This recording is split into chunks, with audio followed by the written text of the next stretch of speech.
Welcome back to another quick tip from the Harmon Golf Academy. I'm TJ Valentine, PJ Professional here at the Harmon Club, and I'll be right back with a quick tip on how to chip more consistently.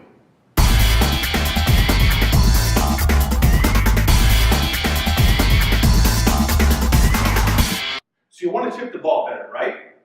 Absolutely. You chip the ball better, you chip the ball more consistently, you're going to hit it close to the hole, you're going to give yourself a chance to get up and down more often than not.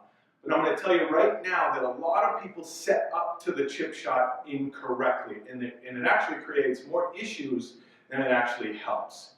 So historically, it's been taught in chipping to get the weight far forward, get it on that front foot, get those hands really far forward, get that ball back. Unfortunately, this type of setup can bring in a whole bunch of other issues. Number one, if I get the hands forward and I get the weight really forward, I am literally changing the way the club interacts with the ground. So right here, we have the bounce of the club. We want to use the bounce. Bounce is our friend. If I get the weight too far forward and the shaft too far forward, the only thing that's going to interact with the ground is the sharp leading edge. When the sharp leading edge interacts with the ground, you get this.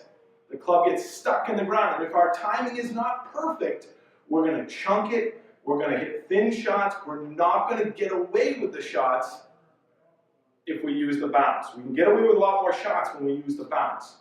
So if my weight is too far forward and my hands are too far forward, I'm going to create a swing where I'm using more of the sharper edge as opposed to the bottom of the club, which we want. Another thing it can lead to, it can actually lead to something that people put the weight forward and the hands forward to try to eliminate, which is flipping and scooping. The more forward I go and the more my hands go forward, the more we have the desire to back up and flip. Intuitively, we understand that we have very little room to hit a good shot with our weight too far forward and our hands too far forward. So essentially what we do to compensate, we back up, we flip, right hand gets involved. So you're essentially creating the problem that you're trying to take away. So here's my advice.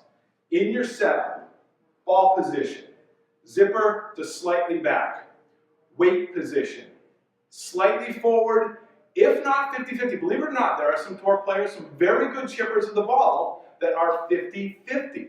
But I'm going to give you a little wiggle room. Give yourself a slight bit of weight on the front side. If 50-50 is equal, 55% on the front side, 45 on the back. I want the hands slightly forward.